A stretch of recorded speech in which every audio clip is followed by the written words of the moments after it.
Yo, yo, yo, and welcome back to Creeps and Crimes Podcast. I'm Taylar. I'm Morgan. Happy Thursday and happy episode 236. 236. Yes, okay. I have something a little exciting planned. Ooh, fun. It's not really that exciting, but before we get into this part, and we're going to be quick because both me and Morgan went kind of crazy with our guys today. I went a little crazy today. I'm really excited. It's gonna be fun. And mine got a little long, but I think it's gonna be faster than I think. I used a lot of enters. A lot of enters, a lot of dashes. A lot of dashes. Say, keep going. Number one, TVB on this past Tuesday, the Piping Hot Goss, we knew, I'm sure you got it by the end, but we never once said April Fools. Yeah. April Fools. We knew that, but you guys are freaking out, and it's so funny. Hey guys, just so you know, like, I don't know if you guys noticed this is on the public feed. I saw someone comment on Spotify and say, "How did us regular folk get this gold?"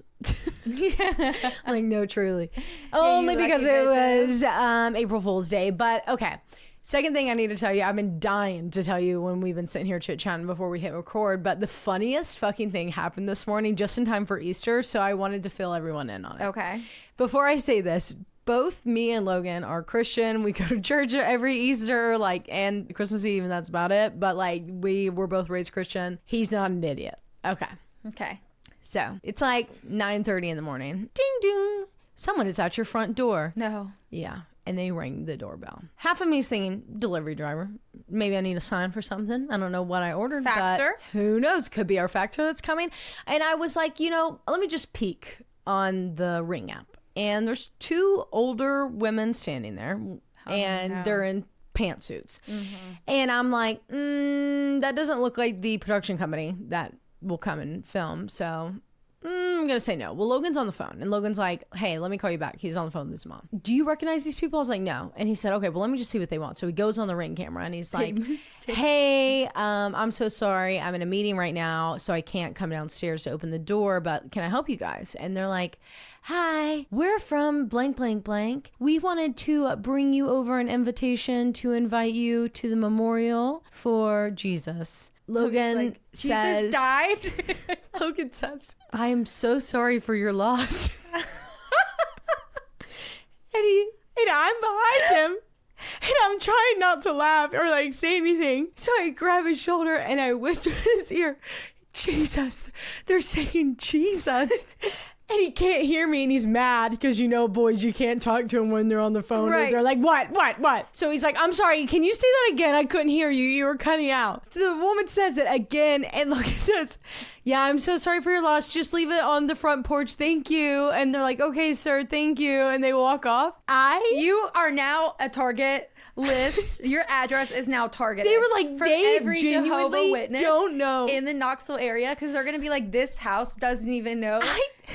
I said, Logan, what the fuck did you think that they were saying? And he says, I thought they were saying a memorial for Chase. And I was like, no, they're gonna think we're Satanists. They're going to think, so sorry for your loss. So sorry for your loss. That was crazy. They have a map of Knoxville in the church and a big red X over your house. My house. Visit every day. With the devil horns above it. I was laughing so hard, I actually pulled it from the Ring camera and saved it, so I'll show it to you later. Oh, that's so funny. But it was so funny. Anyways, do you have anything that you're the CEO of? I guess I'm the CEO of Jesus's memorial. That is so good, Taylar. That's so funny. I love that so much. I can't wait to see the video. CEO of I Got Pranked Today. Oh my God, I thought you said I got pregnant. I was like, today? Oh, I got just pranked. Now? How? Pranked on April Fool's Day. Do you want to take one guess of who it is? It's one of our listeners. Nicole. No. Oh, no, Amanda. Is that her name? Amanda, yeah. Who the fuck?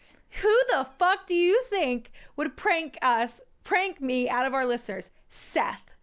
So I thought we were talking about someone at your work. Oh no, a listener. No, okay. I was like, yeah, I was what? like, I don't think they Seth listen. came to your job? No, I did get pranked. I was at work by a listener, Seth. Seth DMs me. We have this little group chat on Facebook. It's me, him, Sherry, and then one of his friends. And he sends it to all of us. And he was like, guys, and this is how you get me, okay? I just got free 1,500 dice for Monopoly Go. Check your emails. This was so calculated. And I'm like, what? Oh my God. Like, what the fuck do you mean? That's huge. Like, they give you 25. I'm like, 1,500? And I'm like, no, I don't see it.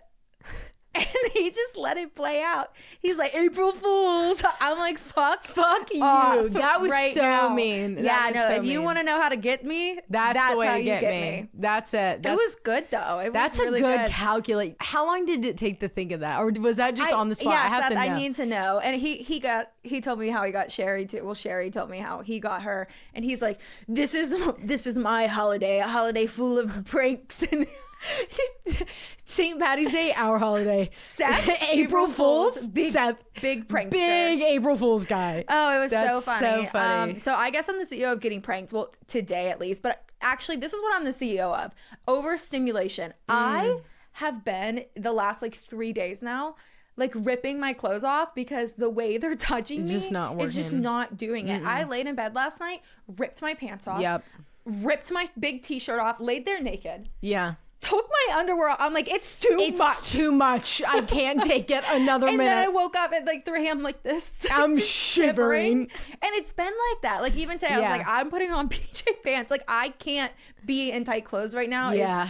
I don't know why. That was me last week. I just couldn't. Anything that touched me, like specifically for me, it was my mid stomach and like my upper thighs. Like it's like we're right. Like this is kind of bothering me, but this Yeah. one's so big that it's yeah, loose. it kind of hangs. But yeah. Oh my God, my stomach, my neck. I can't. Okay. It was just too much. So that's what I'm the CEO of. So here's my little rapid fire moment. I was thinking, it's April 1st, and what does that mean for business? Like Q1 report. Ugh, taxes. Taxes. We haven't even wrapped up 2025 I yet. know. We're still up there trying to figure out 2024. So That's what I meant, 2024. I want to do a little Q1 check-in with us. So I rewind the clock and I listen to our New Year's special. Oh God. Okay. Yeah. So I just wanted to check in with us on where we are on our goals so far. I am loving this. So Morgan, your self goals were, and we'll do one at a time, and you tell me Okay. if you think you hit it. I think first one you did. Master Chef, be more consistent at cooking. I want to become a great cook. I feel like I've been really working on that. I think you've been doing a good job on it. Yes, I've been I trying really new do. recipes and yeah. So you've upheld that one for yourself. so far. Then we have self-care. Get hair, nails, facials, massages. Just time for me and making me That feel was pretty. mine? Yeah. Yeah. Okay, well my nail beds are bleeding. I have been having this bad ingrown problem on my toes, so I do need to go do that. You do need to So get I would one. say no, except for at home self-care. Mm-hmm. I feel like I've blown dried my hair probably more in the last 3 months than I have I've noticed. all of last year. Yeah. As well as like I love my beef tallow. I'm sorry. That's my obsessed. favorite fucking thing ever in the I have world. one downstairs for you. I can't And put it on my face. You can have the rest. I'll take it. Yeah. And so I've been doing that every night consistently since Galentine's. Yeah, I don't that's even nice. miss it. Took it to Hawaii. No, because Never it's that failed. good. It cured my sunburn. It's Okay. so beautiful. So in that aspect, yes. But And you got your hair done. yeah, but it's so hard to upkeep because I have grays and my hair grows so fast. Well, that's not realistic, like to get it done all the time. But Yeah. If a bitch had dollar bills, she would be going every week. yeah, I'm telling you I right would now. be back on my 4-week schedule. That's I would where be I would two- like to be. 2-weeker. Oh, 2-weeker. You're going in with the mamos. Yeah. Yep. Except for they're going weekly. Then we have call my family more, specifically call my dad. Yes, I call my dad every Monday. Look- Actually, I called him today. Yep, there you go. Ba-boom. Okay, my self goals. Change of lifestyle. I need to be more social, treat myself again, more girls' nights. Yes, you have. I have upheld that one. Relinquishing some control in my home. I don't want to have to be the manager. I feel like you're working on it. I think I've done a pretty good job at I it. think so too. Yeah. What I've found in that is that like I'm cleaning a lot more often now that I don't feel the pressure of it. And I also feel like this is like you probably made that goal because like fall time. Oh. Your household duties. I can't. One, we're swamped as Yeah. a podcast, but two, things that you enjoy, being outside, gardening, like that's those are what you like to do as Yeah. for a household. You know what Yeah, I mean? that is what I like to do. I That's like your being pride and outside. joy. Yeah. And taking care I'm more of the about outside. looks. Yeah. Yeah. I'm more about the look. I'm more about the look of it, not the But- functionality. Yeah. So I feel like this is like your peak months. Yeah, definitely. There's technically only one more, but I did a fourth one. Of course you Okay, did. so the last one technically is be more mindful, present, and free and fun again. I feel like you're there. Yeah, I mean, to an extent. I mean, okay, you have to imagine us in the last month and a half versus Yeah. Thanksgiving time. Yeah. Just picture those two people. Yeah, those are completely different Yeah. people. Yeah, I'd say so. And then the last one was watch my mouth and grow my vocabulary. Well, we do got that big old dictionary. Yeah, I'm like, we have that over there. but I don't know about my fucking You don't mouth. really swear as much on the pod anymore. The only time you do is if I am. It's normally in just like a conversation where me and you were just talking how we normally talk. So like those don't even Or count out though. of pure anger. Like, what the fuck were they doing? Yeah. Kind of People are like, you guys cuss even more now. I actually, guys, when I was scripting out today's episode, if I commanded F 20 fucks in my notes. Yeah, dude. Yeah. Like to say, scripted out to say. I probably have about 5 or 6, like that's within crazy. the first 2 sections That's in my notes. crazy. Okay, Morgan's business goals. We're gonna fly through this. Okay. Be full time, obviously. So we're working on it. Break off business at some point in 2025. Okay, wait. I've actually been doing something that I haven't told you about. What? Well, I can't tell you on mic. Okay, well, I'll edit it out. That's such a good idea. Okay, so then check that one off. That one's in. Yeah, that one's in the making of it. Maybe, yeah. I'd say so. Tour. Well, isn't that both of ours? Yeah, guest on a big pod. Yeah, I mean, we've had opportunities that we were just like, not yet. Yeah, and we've had conversations about them too. And like a few that were like, okay, that could work, but not right now. Okay. My business goals. Relinquishing some control, hands off on more tasks. Comes with Morgan being full time, and also learn that it's not a bother to ask for help. I think I've done that. I think so. Because you do YouTube now. Yeah. Well, I do half-ass YouTube. I'm like, here it is. She puts it in the playlist for me.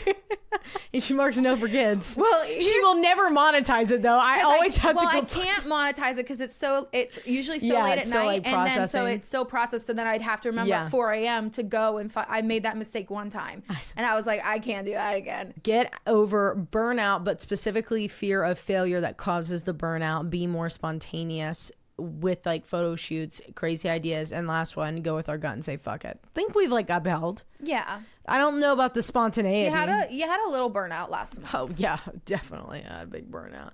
And then we had some good ideas that we're gonna implement after we do what we need to do. But you know what I was thinking about that good little idea? What? Instead of that, we just do monthly meditation. No, literally. Like, I just think people are like, that's what it's for. You guys love the downloads. monthly meditation. You guys loved the monthly meditation. Yeah, and it was so easy to record. Like, It it really has to be a was. morning voice. Though, It does. Because if you catch me like this, I can't. And then you're going like we couldn't, and we're going focus on your breath. Guys, that was crazy, by the way. We weren't going to do that. We were going to push it and probably never ever do it. But then I had a dream, because I've been having dreams randomly out of nowhere again. And it was like, If you don't do this, you're dead. like the podcast won't work anymore. Burn to the ground. So I'm like, Morgan, get up. Get the fuck up. Sorry, your alto one? Yeah, Get the fuck up. right We now. have some work to We've do. got to do some business right now. Like, get up. So, like, She literally, she was so like too on. She's like, all right, then I'll be in. Like, Morgan wasn't like expecting that crazy text to come through, but she was on board. Yeah, I did. Oh God. Okay. Well, I'm ready to hear these cases, but Ooh. I liked our Q1 check-in. Yeah, let's do it Q2. Maybe we should do at the end of this episode, if we are alive still, which doubt it, we should say what our Q2 goals are. Okay. Goes on. God, you know I have to think on these. Now I'm gonna be stressed the whole episode because can we do it next week? Okay, we can do it next week. Jesus Christ. You know I won't pay attention to your entire case because I'm gonna be okay. My goals are alrighty. Okay, what would I say if I was gonna say what my goals are right now? Okay. Wait, are you doing that? No, right I'm now? not doing it right Okay. now. I'm just thinking. I just had a stroke. Alrighty, if you're driving, throw that shit on cruise control. If you got a glass, pour that shit up. And let's get creepy.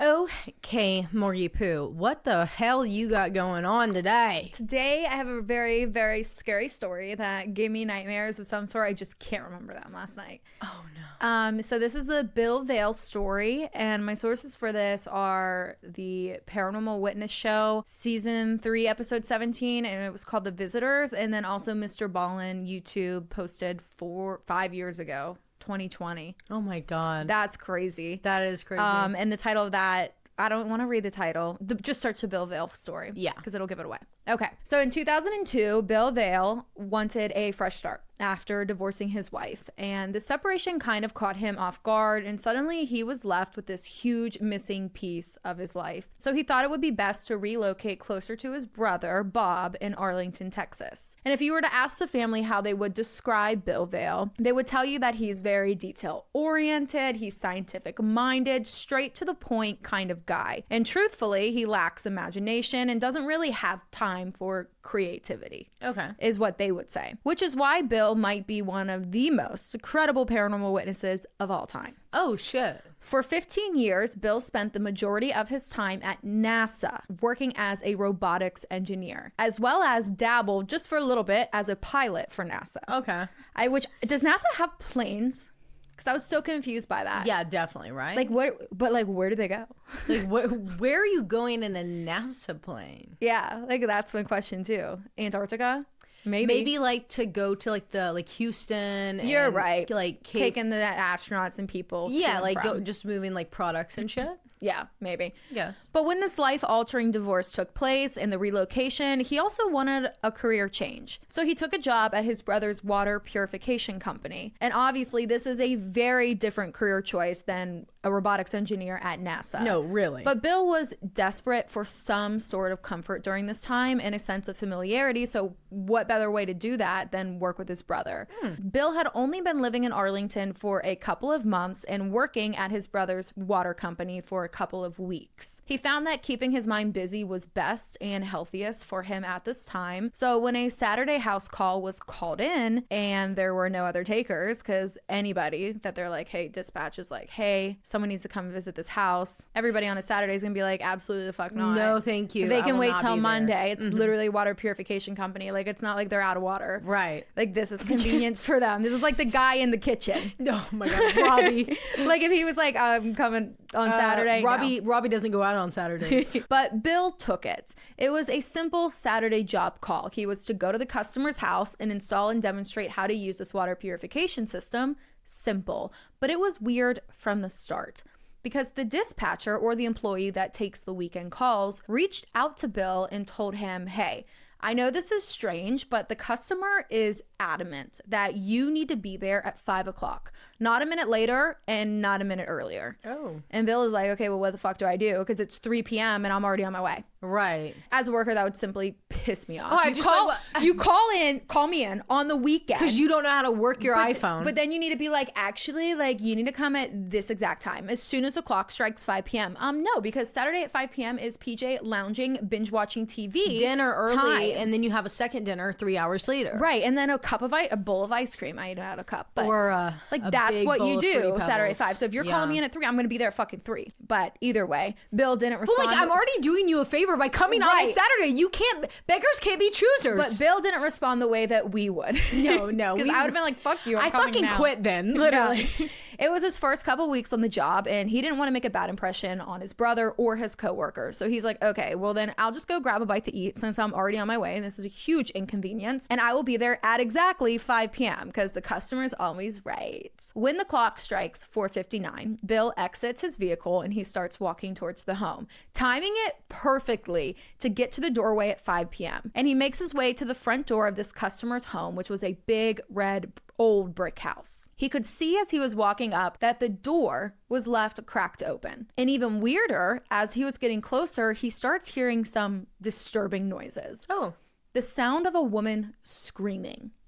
It wasn't a woman in pain kind of scream, but to him, not having visuals on the situation, Bill's first thought was, this woman is in danger, because what he could make out was this woman screaming, get out of here, go away, go away, over and over again. The situation doesn't look or sound good for the customer, so obviously Bill's thinking, did someone break in? Like, there's a door cracked here, you're yelling at someone to stay away, to get out of here. So Bill, like anybody I think would reading into the situation, enters into the home without knocking, in full concern that something bad is happening, and he just happened to stumble, like perfect timing on my part, I'll save the day kind of thing. Unfortunately for him, this would be the biggest mistake of his life, because he read the situation entirely wrong. Oh no. Bill enters the home only taking 1, maybe 2 steps in, and is kind of like leaning forward, peeking around, like trying to see what he can see. And he's immediately startled to see that off the right of the entryway hall, there are 3 men on their knees in a little circle. And this shouting woman is walking around them and holding some sort of book in her hands and talking in tongues. And at the time, he didn't know it was tongues. He was like, I don't know what the fuck she's saying. Literally. Like, what? I have no idea what's going on, but that is not like a language that I know. Right. So he watches for a second. He's frozen because what in the hell did he just walk into? And she would stop over each man, place her hand on his head, and yell in English, get out or go away. And that's what he had heard walking up the stairs. Right. Bill clearly realizes that he might be at the wrong address, or like something clearly serious is going on, and he's not going to interrupt whatever the fuck an exorcism is happening. These people are doing to install a damn water purification system. Hi, did you call about your water meter? Like, did you need me to purify your holy water? What water am I here to purify? I'm confused. Yeah, sorry. So he kind of starts walking backwards, but like also just in awe and infatuated with whatever was going on. So he's like maintaining his gaze in their direction, but like sneaking back out of the house because he couldn't believe his eyes, and curiosity kills. Right as he's about to leave, the woman circling the men looks over at him, locks eyes, and points out her finger and is intensely staring him down. Just wait, just to point and look. I'd be like, excuse me. I would laugh out loud. I would be like, I have to go. Like, yeah, excuse me, I need to leave. Wrong fucking address. And he's like, I'm getting the fuck out of here. But in all honesty, Bill really had this gut-wrenching feeling in that moment that whoever this customer was about to harm him. Yeah. So he dips the fuck out, gets back in his car and calls the dispatcher, explaining the entirety of the situation that he was just in. And he told the dispatcher that if she calls back, to reschedule. Put someone else on the job, because I'll never, ever be going back to that house ever in my life. No. Like his family describes him, Bill is a straightforward thinking man, and he is not about to let his mind run wild with whatever those crazy people were doing. Not his business. So now that he's gone, out of sight, out of mind. Out of mind. He clears his mind while on his way home, forgetting or trying very hard to forget what had just happened. And like I said, 5 p.m. on a Saturday is PJ lounging on the couch binge watching TV time. And this is exactly what Bill does when he gets home. Big old Texas man. Bill lives alone. He has no pets, and while this home is new for him, he's been there for a couple months now. Okay. So he would know if anything weird, strange was going on. Yeah. He gets home, he throws his quick microwave TV dinner in, and he goes, sits on the couch with the TV on, trying to enjoy his little Saturday night dinner. When out of the corner of his eye, in the room adjacent to him, which was the dining room, he sees something small and dark dart across the ground. Goodbye. Like a shadow. Burning it down. Immediately, Bill's like, you kidding me right now? On top of this shitty ass Saturday, I now got some sort of rodent infestation? He's got to move his fucking TV dinner He's tray. like, well, there's a fucking squirrel in here, rat. What the fuck was that? He's so like, oh, he hell. puts his food down. He rolls up out of his TV Grunting chair, and all. switches the lights on, and he starts searching around looking for some sort of rodent, pest, or bird, or whatever the hell that was. And he searches and searches. And after about an hour, he gives up and starts convincing himself that he didn't see anything the first time around. Like at that point, like I looked in this whole damn house. Right. Like it was probably something on my eyelash. Yeah. Like it was peripheral vision. Yeah. I was something from the TV, Yeah. you know, like a shadow. Something. That night he goes to bed, and in the middle of the night, Bill sits up out of his sleep because he feels a little creature running over the foot of his bed, like over his legs. Oh no. So immediately he pulls his knees up to his chest because he doesn't know what it was that just, and now he's like, I'm pissed. That damn rodent in his back. You Where's gotta my be gun? fucking kidding. Where's my gun? I mean,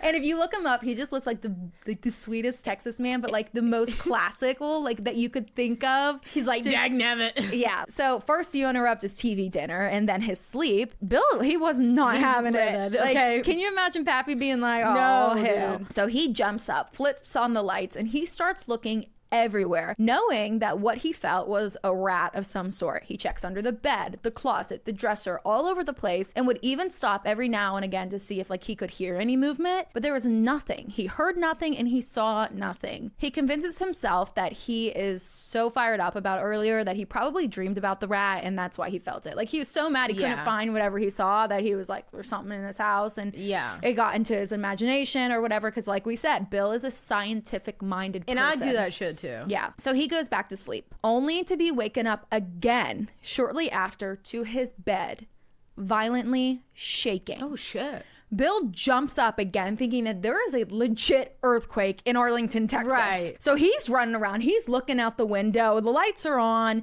What the fuck is going on? He steps outside the bedroom and realizes that, oh, nothing's shaking. It's only my bed. He's a rational man, so he's got to find an answer to whatever the hell that just was. His bed was like a wooden, like those big, thick wooden 4-post beds.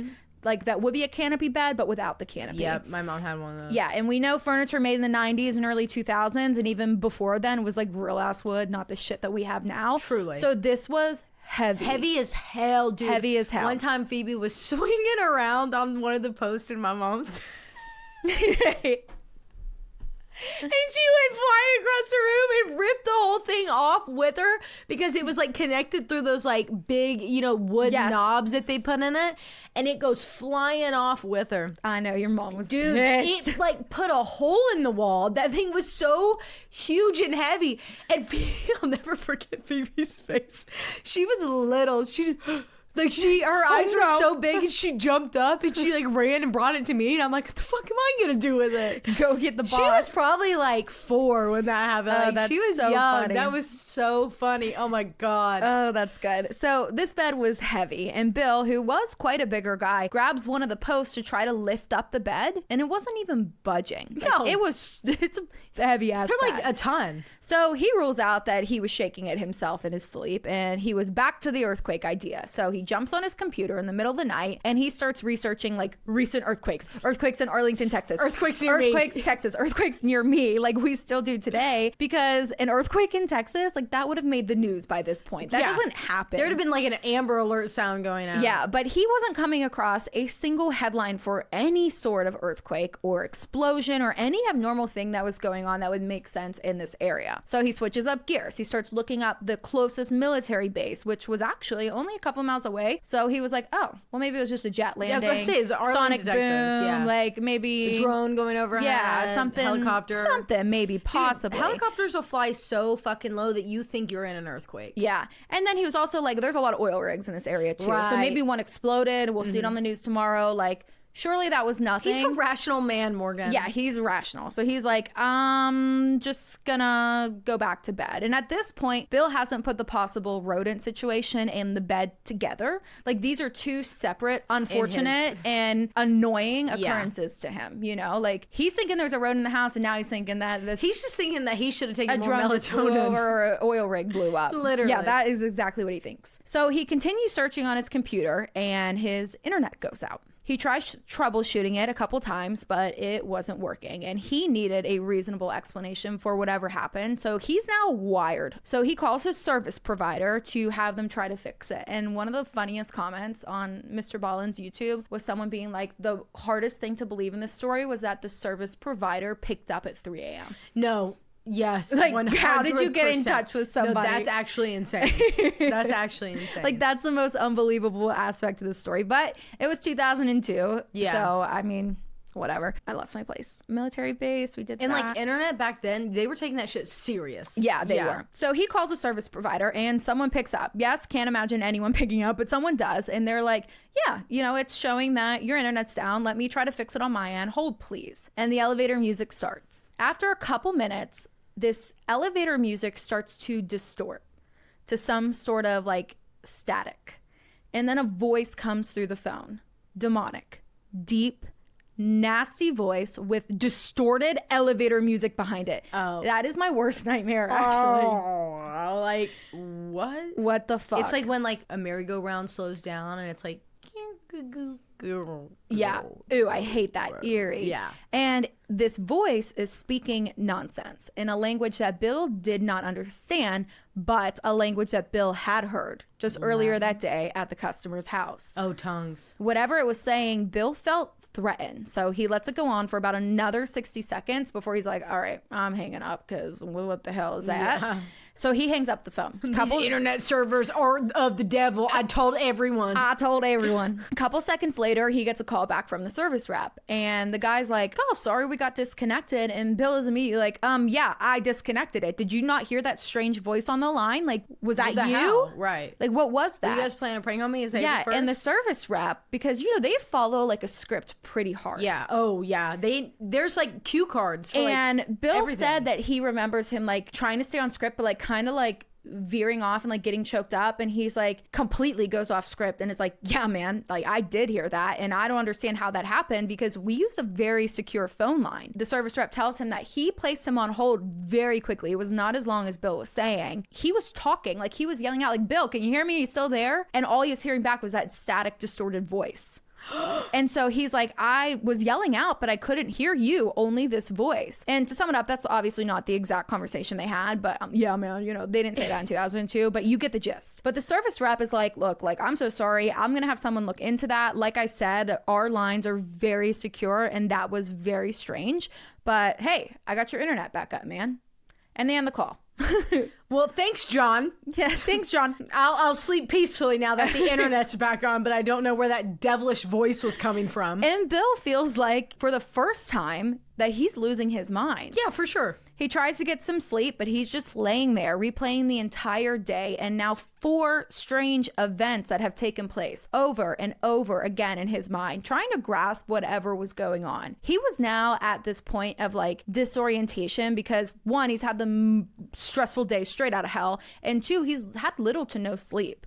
So leaving him left with only one idea. Bill needed to sleep because now he's like, okay, I'm sleep. I'm kind of like, losing it. I'm sleep. I need to take a Benny and go to bed. Sleep deprived? I'm sleep deprived. While trying hard, he starts hearing sounds coming from under his bed. At this point, Bill said, like, I was so scared that I just kind of reverted back to childhood me, and I like pulled the covers over my head, and I'm telling myself over and over again, like, it's not real. It's not real. Nothing's happening. Monsters don't exist. Like, he was scared shitless, and he's hearing something up under the bed. Morgan, imagine we're dead asleep and we hear Aaron and Logan doing this. I would have geeked out. Oh, I would be like, I'm not opening my eyes. What's wrong? I swear to God, you better stop. Yeah, you better stop. I would fly out the window. Like, to be so scared to revert back to like to childhood. And like someone like Logan and Aaron who like aren't into they don't that. Believe they're in like, half that's of it. that has to be a rat running around my house. That has to be da-da-da-da-da. That woman, I thought she was just gonna attack me, and then thinking like, no, I'm scared. Like, I can genuinely hear Aaron coming home from work one day and being like, listen to what happened to me. This woman's walking around a circle and she starts pointing at me, and I'm like, I'm out of here. Told my boss I'm never going back there. I would have been like this. Literally. But Aaron would have just continued on with his day. They just like wouldn't think like that. Yeah. So Bill is scared shitless, and the way he's positioned at this point is he has the covers up over his head, and he's a smart man. So he left a light on in his room, a little lamp, because no way it was about to be pitch black in there. Can't be. So there is a little bit of light shining through his covers. Like, it's not like pitch black, you know? He's kind of like fetal positioned a little bit on his left side, and he's looking down at his feet. Like, he's like in a ball kind of. Yeah, I'm not looking up, I'm not looking out. Right. And I remember he's like constantly, and he's still hearing these noises, and he sees a fucking dark hand reaching up from under his covers, like into the sheets, towards his foot from the right side of the bed, from underneath of his bed. So he yanks his feet back, and as soon as he yanks his feet back, this hand disappears, like just goes right back to where it was. Quicker than humanly possible, Bill is up, lights on, back against the wall. Who the hell is here? Right. Kind of situation. And he's fighting every bone in his body to not look under the bed, but he had to. So he does, and he sees nothing. Oh my gosh. He goes downstairs, he turns on every light in the house, pours a hot cup of coffee, and hopes and prays that Sunday is going to be a little bit better than Saturday. This is the Lord's day. The Lord's day, all right? baby. In the morning, Bill decided that, yes, yesterday was weird, but he wasn't going to tell anyone about it because nobody would believe him. Like, his circle core people would be like, Bill, Come on, man. Dude, That's not even true though. If a guy, like if Logan came to Aaron or Aaron came, and they would be like, wait, that's crazy. They would, but what would Logan's mentality be? I'm not telling Aaron that. He's not going to believe me. Yeah. You know? See, that's what I'm saying. Like, they're too, like, embarrassed, too. Yeah. They don't want to, like, admit that they were scared about something. Right. So, this is Bill's thought process. He's like, I ain't telling my friends. They don't think I'm crazy. Think I'm fucking crazy. And they know I've been going through it since my wife left me. They're out of gonna institute me. Yeah, exactly. So he spent the majority of Sunday out of the house. Institute me. Institute me. Institute me. They're going to institute They're me. going to insta me. Me. He spent the majority of Sunday out of the house, and he didn't return until later that night or evening, late afternoon. When he got home, he turned all the lights on immediately and he started watching TV. And this was out of character for Bill, as he loved to watch TV in the dark, as all men do. I never understand, where's the lamp? Aaron's, it's my biggest pet peeve. I'm like, why are we watching this pitch black? One, it hurts my eyes. The LED is far too much. Two, turn a lamp on. The only place that we're allowed to not have a lamp on is in our bedroom. And Same. I have it on movie mode. So Same. Yeah. Same. They don't know about that though. Yeah. I could never tell. One day we were watching the news in bed because it was like a Sunday, and I was like, I don't want to go to the couch yet. Let's just drink our coffee here. You're like, he's like, so I mean, dim. is something wrong with the screen? I mean, I can't see anything. I can't. That's my biggest pet peeve ever in the world. But is you the can't LED. watch half the shows with that on, or like don't you dare try to watch a Harry Potter movie with it Yeah, like that. it's You too won't dark. see anything. I know. It's But I do love it. LED dark room. It's soothing. It is. So this was out of character for Bill. He loved watching TV in the dark, but he needed a much calmer night than the night before, and he felt safer with the lights on. Yeah. So he's sitting in his chair, and this is like his TV chair. Like he's got the couch, but like this is his TV chair. His chair. This is where he eats, he sleeps, he watches his shows, and he's digging into his show. All is well. When out of nowhere, the lights turn off. No. Bill sprints to the nearby closet to grab a flashlight because absolutely not. And while he's rummaging through the closet looking for his flashlight, he hears something above him on the top shelf. Slamming sounds, as if something like was stomping up on that shelf or picking up the boxes that were up there and slamming them back down over and over again. He's stressed because for the life of him, he can't remember where he put that flashlight. Oh my God. But he needed the flashlight because the power is currently out. All the lights are off. So he's digging and digging and digging, and the slamming is getting louder and louder and louder every second that he is in there. Bill, abandon ship, run out the door. So he runs out of the closet, grabs a phone, and calls his brother Bob, telling him to come to the house right now. Bill and Bob. No, the end of this is going to really make you sad. Bill and Bob. Bill and Bob, yeah. It was and probably Bob. William and Robert, if I had to guess. Yeah. But yeah, Bill and Bob. Got it. Good. Telling Bob to come over to the house. And Bob just sounds like a man that owns a water purification company. I'm going to tell you right now. I think he's got like a bolo tie, and I think he sleeps with a massive big Texas like belt buckle on. Yeah, for sure. Like even in his like PJ slacks. For sure. 100%. And he came in his cowboy hat when he got there. Yeah. I wonder if I could interview Bill. Let me hear the rest of the story and then I'll tell you. Okay. So he tells Bob. Bill's gonna be so offended. We like Bob or Bill, we love you. Bob and Bill. We love you both. We love you guys we love both. You both. Okay, maybe we won't ask him. Maybe I'll just edit it up a little bit. So he's telling Bob, come to the house right now. And at this point, Bob doesn't know shit about what's going on. Bill has not told him anything. So when he gets there and his brother says, I need you to go into that closet, Bob does it without warning that something sinisterly evil was like lurking in this closet in here. Like, hey, don't freak out, but I did see like a disembodied black hand. Yeah, he doesn't say any of that. He's like, man, can you go check out that closet? Like, yeah, that's why you came over here. Could you come look under my bed, please? So Bob, his brother, walks over to the closet, turns the lights off, and shuts the door. He's now standing in the closet, and he's like thinking to himself, like, what is wrong with Bill? Fuck? Oh like, why am I standing in a closet? Why'd you call me over here on a Sunday evening to stand in your closet in the dark? He's thinking to himself, like, what the hell's going on? When his thoughts are interrupted with a smacking feeling, first across his legs, and then secondly from the back of his head. Like something is hitting him. I would have ran through that wall Scooby-Doo style. Instinctively, he's like, flips on the lights to see what prank his brother had set up for him, but there was nothing there. And he jumps out of the closet, and not to alarm his brother, he tells Bill, everything looks great, man. Like nothing out of the ordinary. What's wrong with men? Nothing out of the ordinary in there. Good closet. He comes running out. I really like how deep it is. I like the sensation it brings me. I know that there was panic in the sound of that door handle being open. Bob, you don't have to lie to any of us. You don't have to lie. Bob then leaves. He leaves his brother. Damn it! Knowing, later on, he says, I felt really bad not telling him, what I felt in the closet. Yeah, but I didn't Bob. want to scare him. You both need to get on the same wavelength Yeah, here. okay, you guys are both thinking the same thing, but you're just not saying it out loud. And if I ever found this out, after the fact with my siblings, I would beat their asses. Oh my God, I would fight them. Fight them in the front yard. Yeah. 100%. Me too. I'd grab the Guitar Hero guitar and start beating We're them. reverting back. So Bob is now gone, and Bill is still a little bit freaked out about being alone. So he calls up his close bestie, Michael, and he starts spilling his guts out for the first time over the phone about every weird little thing happening since the beginning of that house call yesterday. And Michael is a bit startled because this was not the topic of discussion or conversation he ever thought he'd have with his bestie, Bill. I got too many B names in my head. With his bestie Bill. Like we said, everyone describes Bill as the polar opposite of what is happening right now. So while on the phone, the static started again. And Bill yells out to Michael, don't listen to whatever this is. This is evil. Hang up the phone. But what this tormenting Zeman at the time didn't know was that Michael was also an engineer, a sound engineer at that. So when he hears a static after that story and his friend yelling at him to not listen, he, instead of hanging up, grabs a recorder, starts recording it. And that's me and you. And that's us. When the static stopped, he played the recording to Bill. And this recording had clear as day the shouting from Bill, but there was no static on the recording device.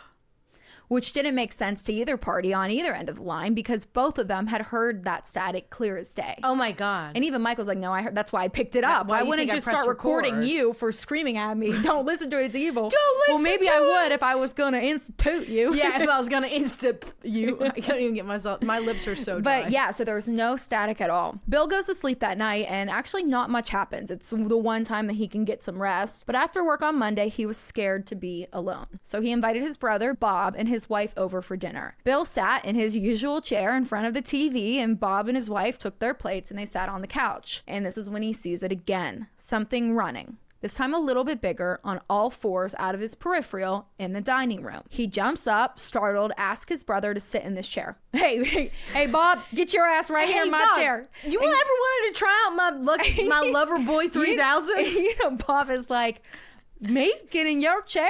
Me? Now? I'll be damned. I mean, I'd be honored to sit in your chair, brother, while I eat this TV dinner. What an honor.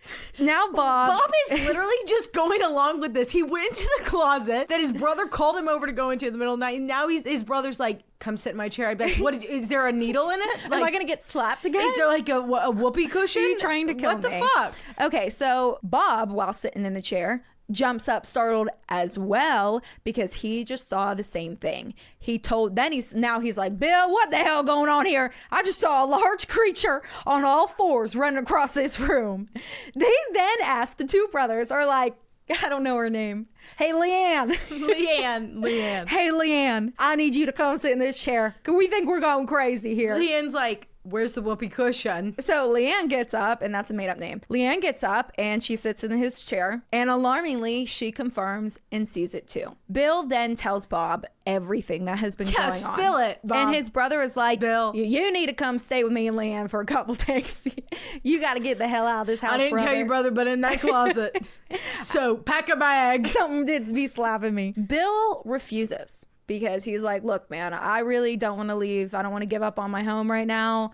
I need this house to be normal. I need to work on this, figure out whatever the hell's going on, and just stay here. I mean, his poor life was really uprooted, so I get it. No, he's being fed off on by a demon. But that too. Yeah, it's really sad. Okay, Bill refuses, and he doesn't want to give up on his home. And now that other people have confirmed the sightings, him and Michael and his brother, he knows that he's at least not going crazy. Right. So he starts surfing the internet again to learn more about a possible paranormal haunted house, because that's the only thing their brains could now think of. And this is when he comes across the number of a local paranormal investigation team led by a man with another B name, Brian. Shit. He calls them and he asks them to come check out his house. And so a couple days later, the team shows up. And when they get there, they inspect the house and set up multiple laser sensors and cameras, especially in Bill's bedroom, as this is where the events were most intense. Now, the laser sensors, as soon as something crosses over it, it's like beep, beep, You know what I mean? It's like that. Yeah. So cameras and lasers were on, but nothing was happening. There was no activity. So the team and Bill, now embarrassed, decides to provoke this entity. Oh, no. And it worked. While taunting it, a laser beam in Bill's bedroom falls over. Like it's picked up and tossed kind of thing. The crew grabs the camera. They run to the room first. They see it and they grab a camera that was in there and they start scrolling back to see if they caught anything. And this footage caught a whole lot. You can see that once the team starts taunting the entity from the other room, there's a large mist that begins to form and then the laser is knocked down. And I tried to find this clip on YouTube, but it's in a bunch of documentaries, so I didn't want to take it, but it's on TV. Okay. They rewatched this, volume up, and that's when they heard a deep and dark demonic voice that Bill knew a little too well say, "Put it back. He is coming." Who's he? Bill? Put it back. He is coming.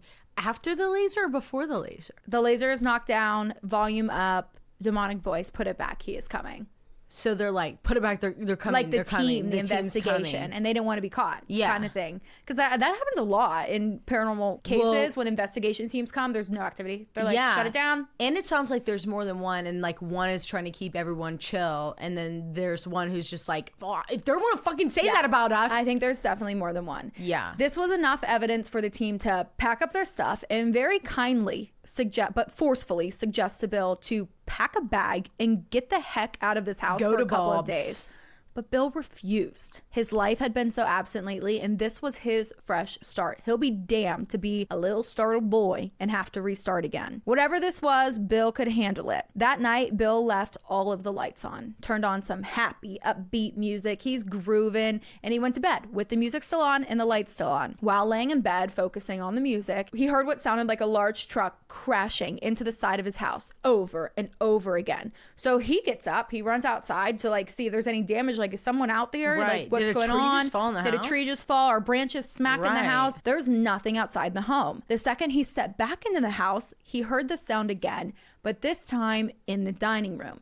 And now the dining room is where we've been seeing this four-legged figure dash across in the peripheral vision when they're in the living room. He runs into the dining room and it was silent. And then a new noise starts going off. His car alarm in the driveway. He knows whatever this entity is now fucking with him. Yeah. Like, they're taunting him because he just taunted them all day long with the investigation team. And Bill's like, you know what? It's time to confront this entity. It's time to confront it. Bill? So he starts screaming, what do you want? Show yourself. Who are you? And that same crashing noise picks up again, but this time it's from his bedroom. So he runs in there and it's getting louder. And unlike the previous times, this noise didn't stop when he showed up. So before, he'd run in the dining room, it'd be silent. It'd be gone. This time, he's in his bedroom and the noise is continually getting louder. And he said it was deafening. He stood there just screaming, show yourself. Who are you? Oh, and he fell to his knees and like covered his ears because it was so loud. And after what felt like eternity, but was probably only a couple minutes, even maybe 30 seconds, the sound stops. And Bill jumps back up, gets in bed, and decides whatever this was could really just go screw itself because he's going to sleep. Like, he's tired of it at this point. And he's lying on his back. And this is when he felt something watching him. He opens his eyes and sees a 6-foot tall creature, black shadow, emerging from the end of his bed, standing there staring at him. And after a few minutes of the two exchanging this staring interaction, it began crawling onto Bill's bed until its face was right in front of Bill's. It then opens its mouth, and Bill said it revealed like the inside of its mouth. He couldn't really see much because it was a shadow, but it looked to be like one tooth, like just like a nasty large tooth. It then grunted and then disappeared just as quickly as it was there.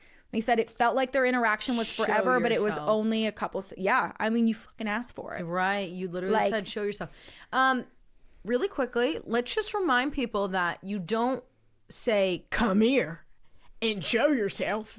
You say, you are not welcome here in the name of the Father, the God, and the Holy Spirit. And you need to leave. If you are not, and I call upon everything within me, and you need to get the fuck out through that open window. That's what you say. Yeah, we're going to use this as a learning moment. Don't ever do that. Ask for it to show itself. Tell it to get the fuck out always. Yeah, disgusting. Damn, Bill, I'm so sorry. That's horrible. The next morning, Bill woke up with deep scratches on his chest and his back.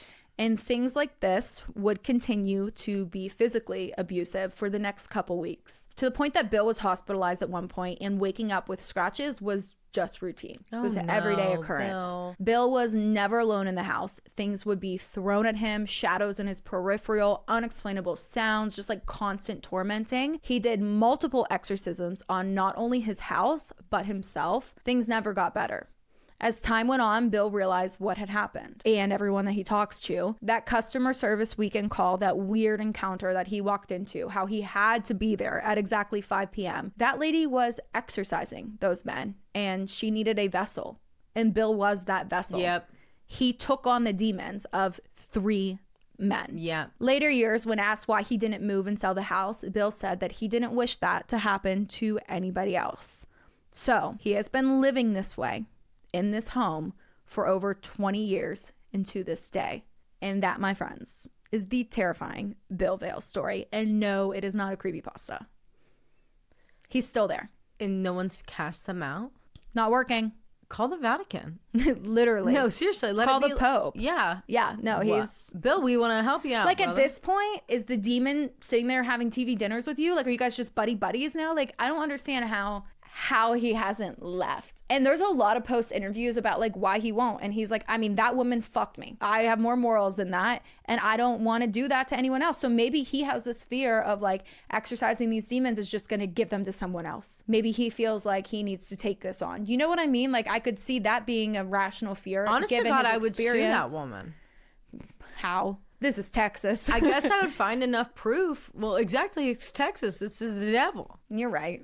You know? Yeah, but I think if the devil was going to stand trial, or a witch in 2025, it might be in Texas. And it might be this woman. And it might be her.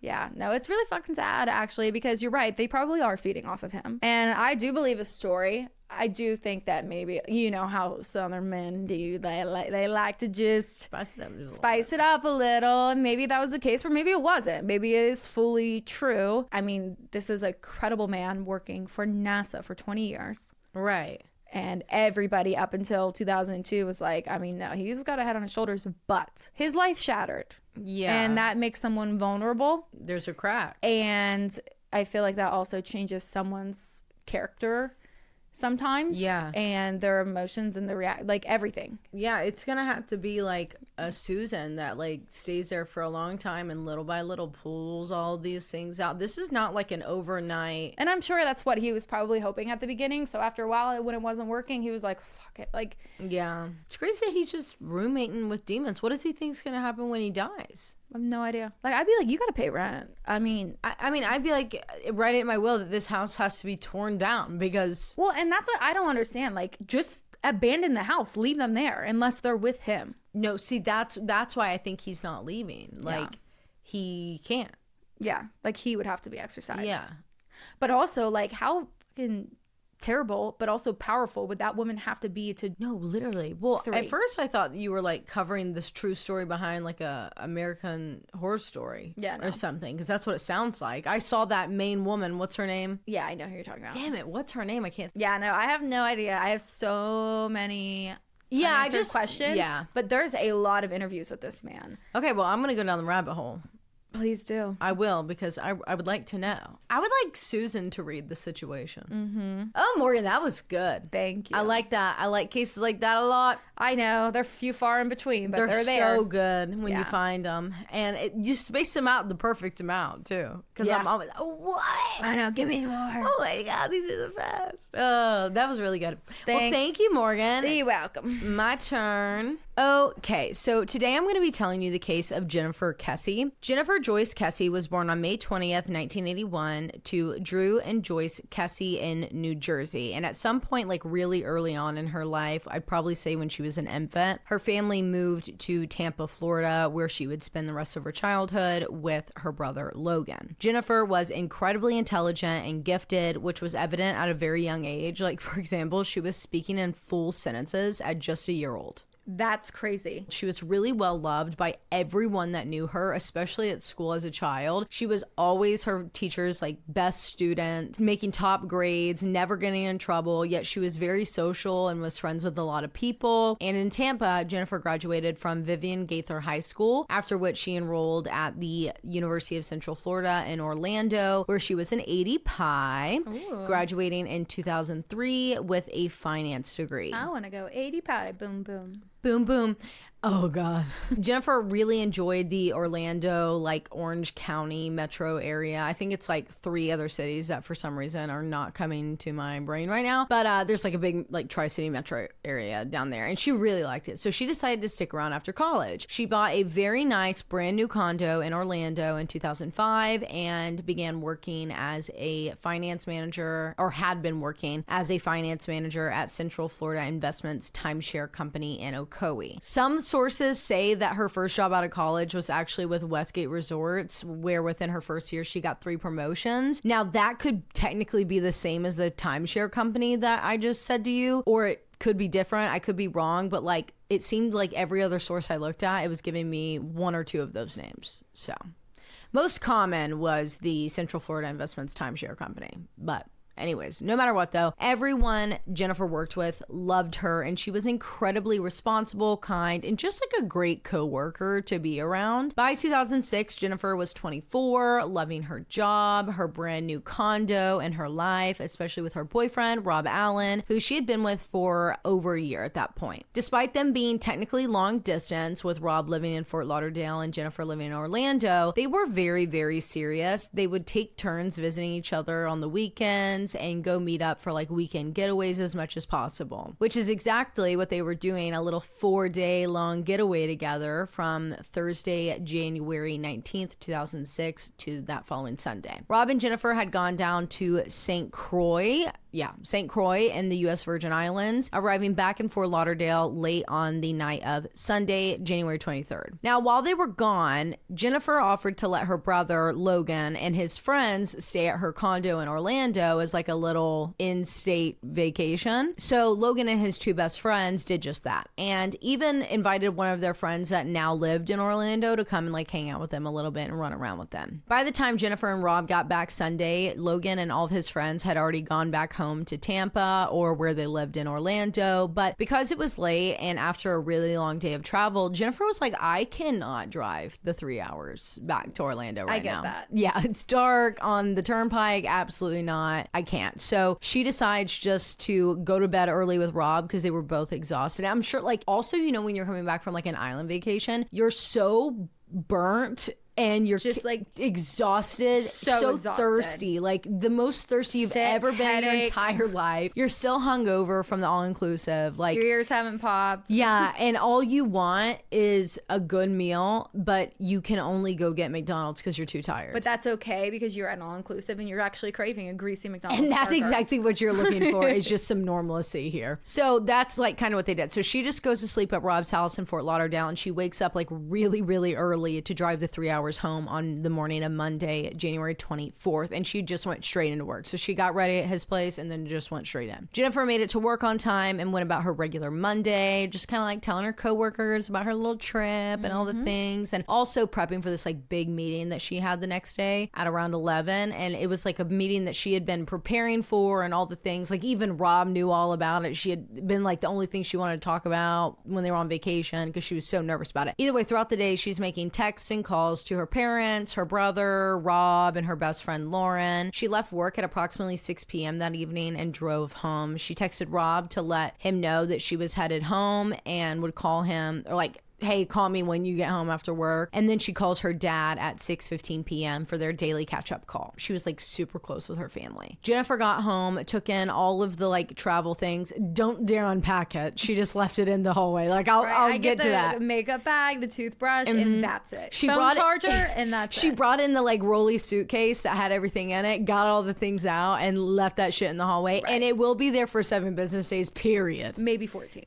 maybe 14, maybe even 4 months, you know? Till your next trip. Truly, right. If there's one on the books, then I might as well leave it out till then, you know? And I'll just get all the things out that I need as I need them. Right. Okay, so she does her like daily call with her dad. She gets home, takes in her travel things, she eats dinner, and then she gets in the bed. Another thing that she had done was a favor for her brother actually during this time, because you know how I said that him and his 2 friends came up and like stayed at her place for the weekend? Well, one of his best friends named Travis. Okay, another thing about Travis is that he's, from what I was gathering, is like Logan's longest and closest friend. So he's almost like another brother to Jennifer. So when she was at work, Logan texted her and was like, hey, Travis left his work phone. We need you to mail it. Typical brother shit. So she's like, okay. So when she gets home, one of the first things she does so she doesn't forget it is find his work phone. She takes the battery out of it after turning it off because it's 2006, and she puts it in this envelope, and that way she could just like go and drop it off on her way to work in the morning. And she left it so she wouldn't forget it when she's running out the door by like her purse and keys and everything on the counter where she keeps them. So over the course of the night, as she's doing this little routine before getting in bed, she's speaking on the phone with 3 different people. The first person is Joyce, because she talked to dad on the way home, so she had to call mom and catch up with mom. Then she talks again to her best friend Lauren, and then she calls Rob at 10 p.m. for their nightly conversations before going to bed. And actually on this call, they had gotten to like a little bit of an argument. I wouldn't call it an argument. I would call it like a tiff, or just like a little blah, blah, blah. Little bickerment. Yeah, a little bicker moment with your boyfriend. Literally all it had to do with was their long distance. So it wasn't anything out of the ordinary. It was just kind of like I love being with you, but like I'm having to drive 3 hours. That's like kind of how I feel like it is. Nothing that's detrimental to anything. Right, and it's I just feel like those conversations, I mean, I can't tell you, being long distance, every time we were together, that fight probably occurred. Not a fight, but like that conversation was brought up every time we separated. Right, and then it's always like okay, well, love you, good night. Yeah. Like at the end of it, like just we have to end this conversation. It's never gonna end. So they like mended it. They said their I love yous and their good nights before going to sleep that night. The next morning, Tuesday, January 24th, Rob was a little thrown off when he woke up and realized that he did not receive his good morning text or call from Jennifer on her way into work. So he gave her a call to make sure that she hadn't overslept, and was concerned when the call went straight to voicemail. He didn't want to overreact though, so he just kind of assumed that she maybe was on the phone with one of her parents on her, drive in, and that's why it went straight to voicemail. Maybe she was already at work and like turned the phone off so she could focus on the meeting that she had that day, and was maybe still a little mad at him from the argument before. So he didn't really think much of it. He's like, she'll text or call me later, whatever. Meanwhile, at Jennifer's office, all of her coworkers were concerned when they realized Jennifer was a no call, no show. And they got really alarmed when 11 o'clock came, her meeting started, and she was nowhere to be found. This was completely out of character for her, considering that she had this very important meeting, and she was a very on top of it type of girly. So they were actually so worried that they called her emergency contacts, which were her parents, Drew and Joyce, at approximately 11 a.m. Both Drew and Joyce then attempted to separately call Jennifer, which again, both went to voicemail. Then they called Rob, only to learn that he couldn't get a hold of Jennifer that morning either. So they immediately called Logan, her brother, who also hadn't heard from his sister. And it was in this moment that they were like, okay, Drew, Joyce, Logan, so parents, brother, and then Travis, roommate, best friend, who's like was there with Logan when he got the call, was like, okay, let's all go. So they jump in the car together and they drive the 2 hours from Tampa to Orlando. Now during this drive, at this point it was like about noon, her father Drew calls the building manager for the condo complex and says like, hey, I need you to go and see if my daughter's car is parked outside of her condo. So they go, and he's like explaining it's a black 2004 Chevy Malibu. This is the license plate. It's not there. So their stomachs drop, and Drew immediately is like, you and the other manager need to go right now into my daughter's condo with the master key and see if something is wrong, because we know something is wrong. And everyone was shocked and in some ways relieved that the door was locked. So they were like, okay, Thank God. The door's locked, so that's a good sign. But either way, they enter with the master key and they say, like, everything looks normal, quote, nothing out of the ordinary for someone who had gotten ready for work that morning, end quote. Jennifer's family arrived at the condo at around 3 p.m. Using their spare key, they entered the apartment and looked around. The managers were 100% right. It looked like any other 24-year-old girl's apartment who had gotten ready for work and left that day. Her pajamas were laying on the bathroom floor. Her makeup and hair tools were like out on the bathroom counter, unplugged. There was still like water droplets in the shower from where she had rinsed off that morning, and then even like a damp towel that hadn't dried yet. Her purse, phone, wallet, work clothes, shoes, iPod, briefcase, keys, and even Travis's work phone were all missing, as if she had taken them on her way out. And her car was gone. But there was one thing left behind on the counter where Jennifer left all of her purse and everything that she needed to grab on her way out the door. And it was her pepper spray that she never went without. It was either always on her keys or in her purse or in her hand. They knew something was wrong in that moment. Like, what is this a sign for? What happened? So they decide to call police and file a missing persons report. Officers came to her apartment to take the report not long after the family called. The family, as soon as they got there, like told them the entire story front to back as to what happened. To which the officer says, oh, well, she just had a fight with her boyfriend. She'll be back. Of course they did. Not understanding that this was not how Jennifer went about her life. She was not a little argument, run away and go play hide and seek type of girl. She was never do that. She handled every issue in her life. She showed up to work. Exactly, head on. Hell, she left probably at 2 a.m. to get to work after the trip. Right, like she is not someone that's just gonna go run away, and it's not even like they had a big blowout fight. It was just like, this is so annoying, da da da da, love you, bye. Yeah.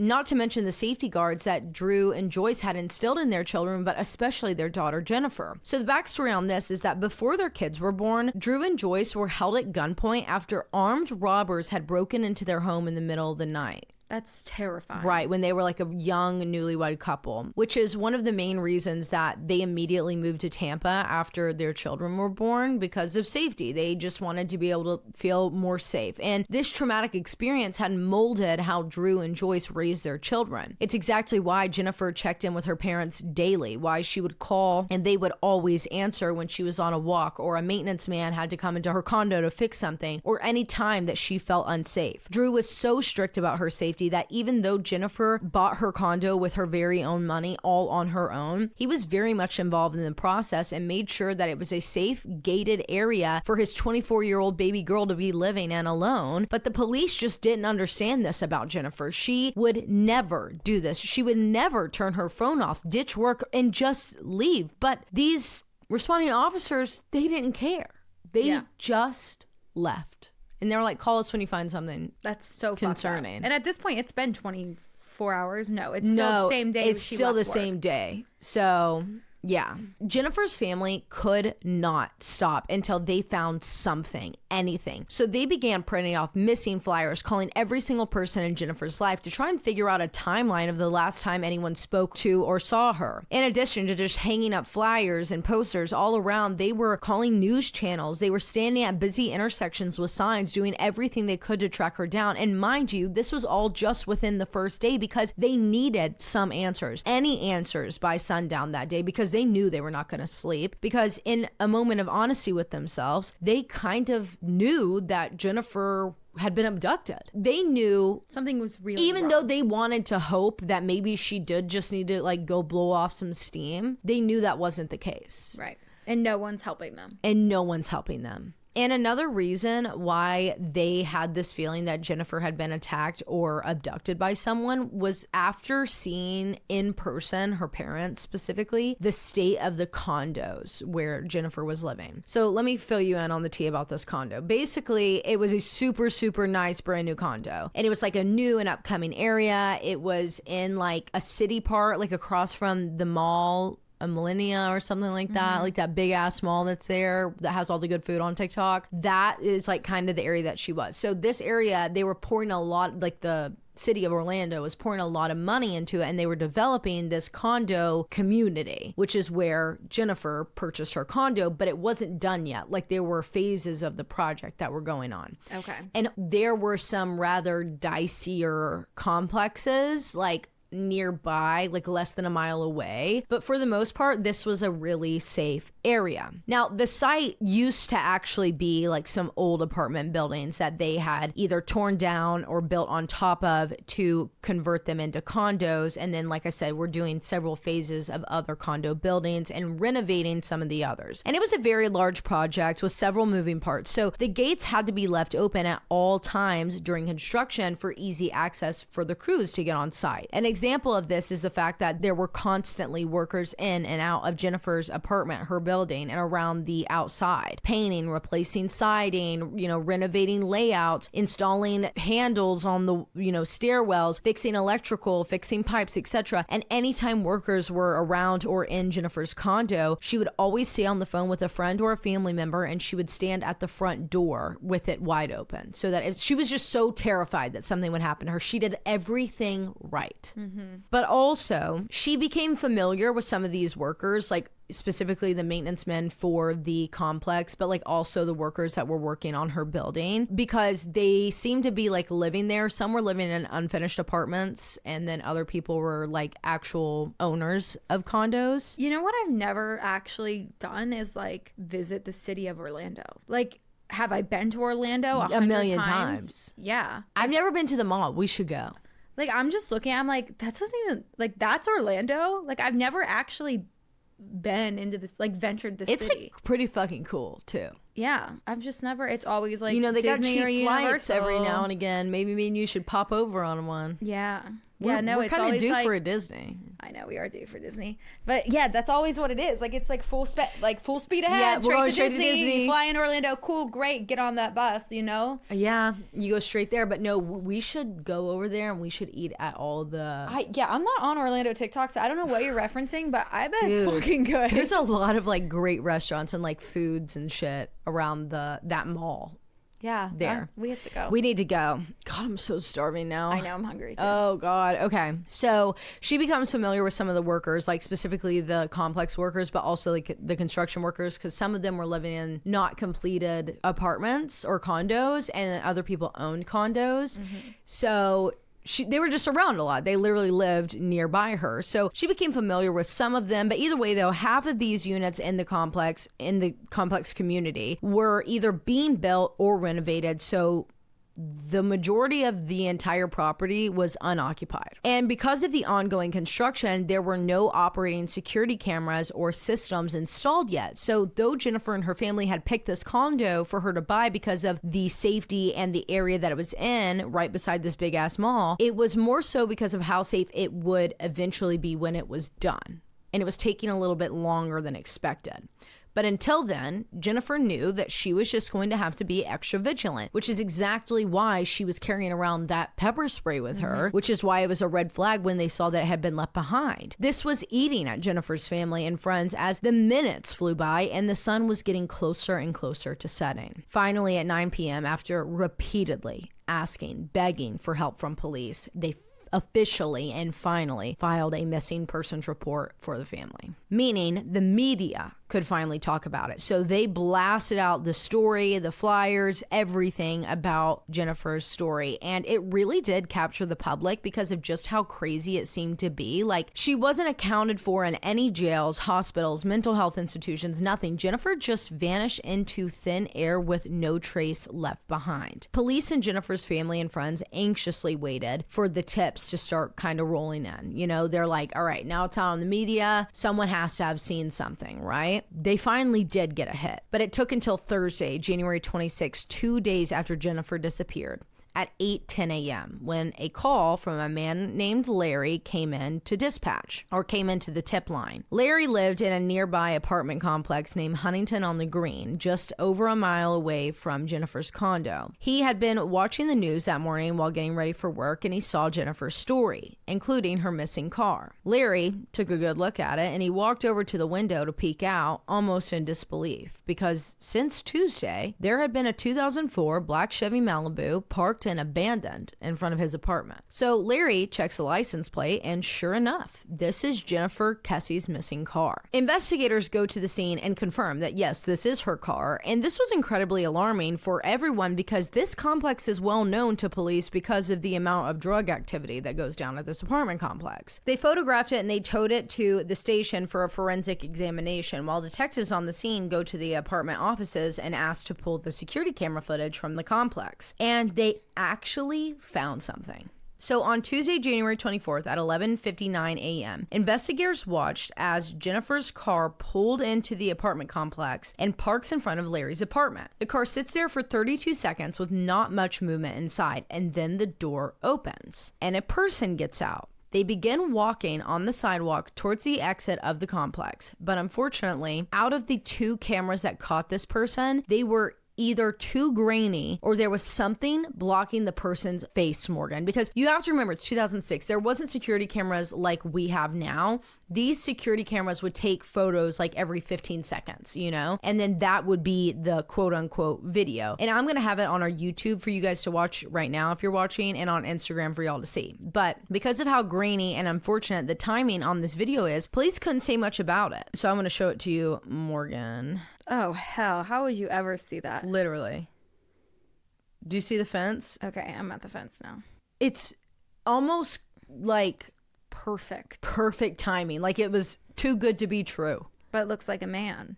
Right, but does it? I'm going to show you a picture here in a second. So they can't tell the person's gender, their size, or any identifying details about them. The only thing that they can estimate is that this person had to have been approximately between 5'3" or 5'5", according to some sources. Other sources say 5'5" to 5'10". So it could have been any height, according to the sources. They just knew that this was their person of interest. The police even called in the FBI to try and figure out something more about this person from the video. And the FBI then calls NASA and is like, hey, NASA, can you please enhance this photo? And they did, but they can't tell anything new. So, Morgan, I'm going to text you the NASA enhanced pic. It just kind of looked like this person has like a bowl cut. Yeah, or a bun. Or a bun. And in this, it almost looks like it could be a woman, but you can't tell. Either way, after they finished processing the car and sent off all the things they had collected to test, investigators brought Robin to take a look at it, her boyfriend. He was the last known person to see Jennifer in the car and regularly be in the car with her, so they were hoping that he would be able to tell if anything was off or missing, and immediately he spotted something. The driver's seat was way further back than Jennifer typically had it. He would always make fun of her for how close she had to be to the steering wheel, and it looked more like how he would have to move the seat when he was driving it, which would always drive Jennifer crazy because she felt like she could never get it perfect again after he had moved it. So also there was this DVD player in the back of the car, like back seat, that Rob had actually given to Jennifer before she left Fort Lauderdale that Monday morning. So upon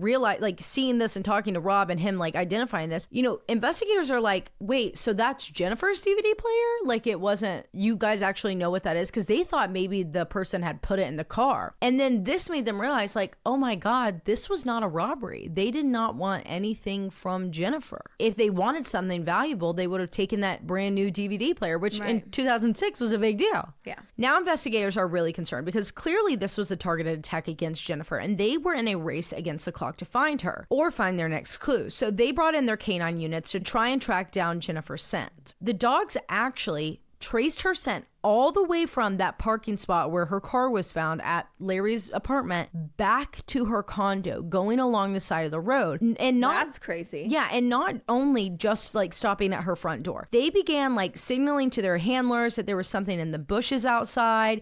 Investigators look in there. There's nothing that they can see in the bushes from what has been reported to the public. But the dogs didn't stop there though. They then lead investigators straight up the stairwell to Jennifer's second floor condo from the parking lot where her car would have been parked, like where her parking spot was. And then after going up, they go down the other side. There's like 2 stairwells. So they go down the other side of the stairwell on the front side of the building that overlooked like a pond or a lake or like what's in the middle of those communities. And then they went back upstairs to her apartment door. All this did was show investigators that they need boots on the ground in this area. Like they must have missed something around this, because this led them to theorize that the suspect may have walked all the way back from the car where he dropped it off at Larry's to Jennifer's condo after ditching it. So they mobilized a massive search effort for Jennifer in the condo community, the surrounding areas. There were like some fields, there were neighborhoods, there were some forested areas, etc. They had officers and volunteers walking on foot, with dogs, on horseback, and even flying overhead with helicopters, collecting and identifying any and everything that they found, taking it back to her family and friends to have a look at. But every single thing that they found that they thought, oh, this maybe could be Jennifer's, it wasn't. All of her friends and family were like, no, those aren't her shoes, that's not her purse, da da da. None of these items belong to her. Well, as this was going on, some of the construction workers at the condo site just start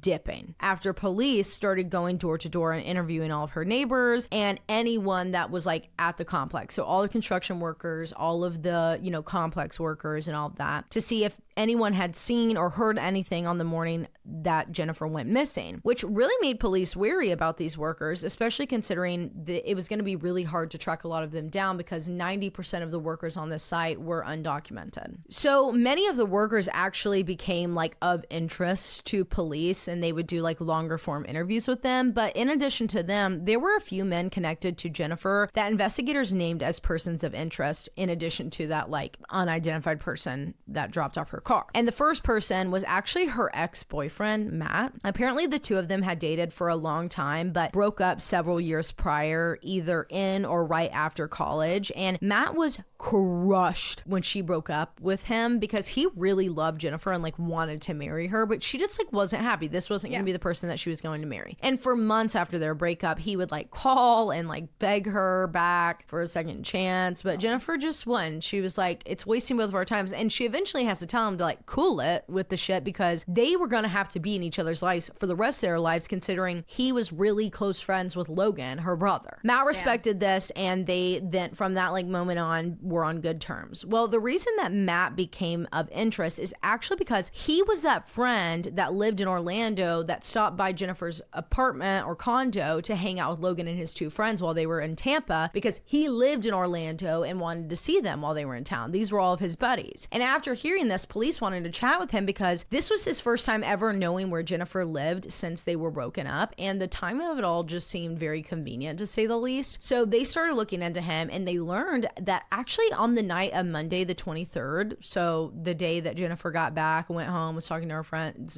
had that little tiff with Rob and went to bed, that night Matt, her ex, was blacked out at this bar called the Blue Martini at that big ass mall just across the street from Jennifer's condo. And the reason that this stood out as like a red flag to them was because Matt lived over 25 minutes away on the other side of Orlando by the UCF's campus. Yeah, why would he be all Why over would there? you be over there? But then Uber didn't exist. Right. Good luck getting a taxi. And then, Morgan, they learned that he called out of work on the 24th, Tuesday. Oh shit. I was gonna give him sympathy. I was gonna be like, damn, that sucks that he was just an ex and like just got wrapped up in it because he's a brother's friend. Okay, no, I'm with them now. Didn't go to work. Okay, now the second person of interest is actually one of Jennifer's co-workers, Johnny. I have a lot to say about Johnny, but it's gonna take us a second to get there. So Johnny, I say co-worker, but he was technically like a manager at her office. I don't know if that put him above her or below her. I don't know. Either way, on the morning of Tuesday the 24th that she went missing, Johnny was very late to work. Like, he didn't arrive until noon and was visibly flustered and, quote, agitated, which after realizing Jennifer was missing stood out to her work besties as a major red flag, because it was no secret that though Johnny was married, he was obsessed and in love with Jennifer and had tried to express his feelings to her several times and had asked her several times on dates. Oh God, get a grip. Right. Jennifer obviously always said, no thanks, Johnny. She felt so uncomfortable around Johnny that literally everyone in her life knew him. Like, he was that character in her life. Workplace. Exactly. Got it. Well, once everyone learned that Jennifer had been filed as a missing person and investigation was ongoing, Johnny felt the need to throw in his 2 cents of what he thinks happened. Oh, well, we know that that's always a red flag. And he says, quote, I mean, she's probably been eaten by gators now. Okay. and you're coming with us. Right. And that was the very moment that her work besties called police and reported Johnny. But both Matt and Johnny were cleared. Matt had an alibi and proof for why he was at the mall and when he returned home, and the reason that he called in to work because he had a major hangover. And Johnny was late because he had actually gotten into like a little tiff with his wife, and he was already late for work, so he was driving crazy, and he got pulled over and got a speeding ticket. I don't know how the fuck that makes you not get to work until noon. Yeah. And also, like, great alibi, though. Right. Like, let me... and it was on there. He got a ticket. Right. Exactly, Morgan. That's what I was thinking. We're going to come back to this. Police allegedly clear him, though, which obviously this is all on record, so maybe that's why they cleared him. But either way, they clear both Matt, Johnny, and Rob, her current boyfriend, along with all of her friends and family. Investigators interviewed as many construction workers, neighbors, and condo complex workers as they could over the investigation, getting alibis and other important information before sending that video of that unidentified person of interest walking away from Jennifer's car to the public on February 2nd, in hopes that this would generate a set of new leads because they were kind of running dry. But this didn't pan out. They tried pinging her phone, but it was turned off with the battery taken out, as well as Travis's work phone that she had on her when she went missing.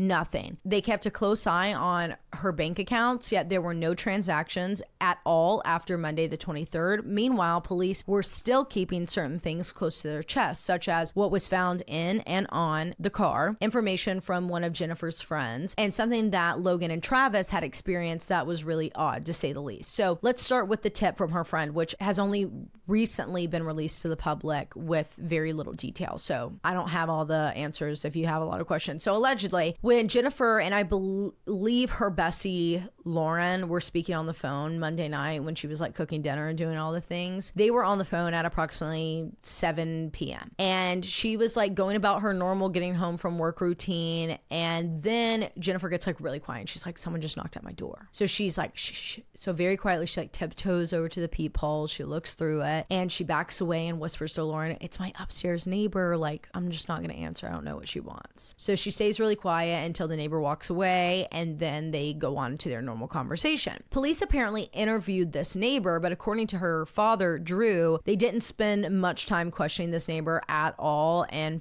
got nothing from it. Next, let's talk. So to me, that means like she was coming to ask for like butter.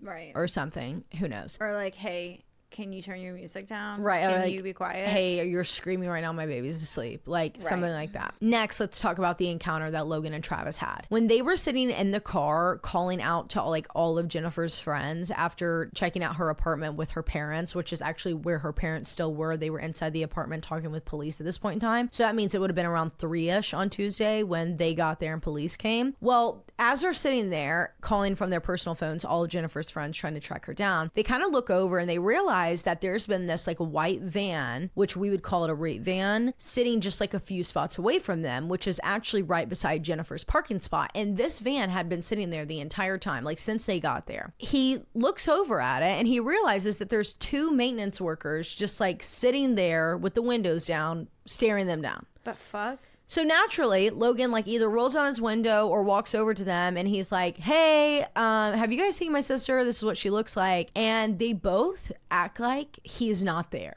Like they're acting like I don't speak your language, or they're like, well, they never specify. They just say that they just outright ignored him. So like, I don't know if they rolled up the windows and just like acted like, or they were like, yeah, like kind of no, can't, yeah, don't come up here, whatever. So at first, just like you thought, he is like, okay, maybe they just don't speak English, whatever. And then about that time, he looks over and he sees another maintenance worker. So he goes up to this third maintenance worker and he's like, hey, same thing. I'm looking for my sister. Have you seen her? And this third guy does the same thing. Oh, that's suspicious. So fucking weird. So he goes inside to Jennifer's apartment where the police are, Jennifer's parents are, his parents are, and the apartment like complex managers. And he's like, what the fuck just happened outside with these maintenance workers? So the apartment managers call over the head maintenance guy who goes by Ben. And according to the family, he was no help at all. He was just outright rude and just sketchy overall. Standing there was just being fucking weird. Now, as for Jennifer's car, firstly, they were able to identify one, quote, latent print. And I'm not going to lie, I had no idea what this meant because I have never heard this in a case. Like most of the time it's an unidentified print, a partial print, or just a print. So my dumbass had to look up the definition of latent, and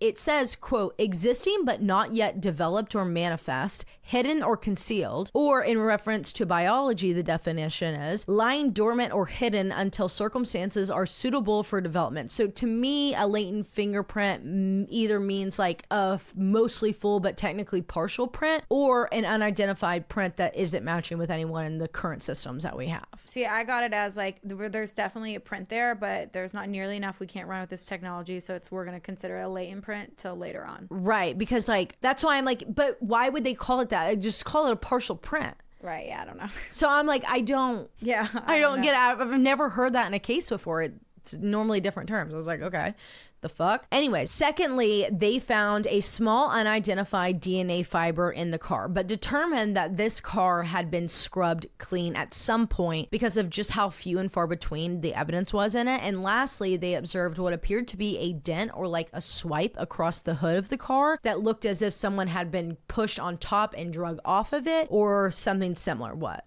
I'm sorry. My mom's so stupid. Oh, Nothing. I thought you found the definition of latent print. We were very wrong. Now, with this being everything that they had, investigators had a theory as to what they believed happened to Jennifer. They believed that Tuesday morning started off as like a normal day for Jennifer. She woke up, she showered, she got ready, she got all of her things, she walked out the front door, locked it behind her, and then headed down the stairwell to her car. It would have been at approximately 7:30 a.m. Tuesday morning because she was very routine. And it was either in that stairwell or as she was approaching her car that she was attacked by someone. Police also had 2 witnesses that came forward reporting seeing a dark Chevy Malibu driving erratically out of the condo complex at approximately 7:40 a.m. that morning. But no matter what anyone did, within the first month of Jennifer going missing, her case went cold. Leads were drying up and the media coverage just slowly dwindled away. 3 years would go by with really little to no leads or movement in the case at all. In May of 2007, Jennifer's company that she worked for offered a $1 million reward for any information leading to her whereabouts with 2 stipulations. Number 1, the person had to come forward before the 4th of July of that year. And then secondly, Jennifer had to be alive.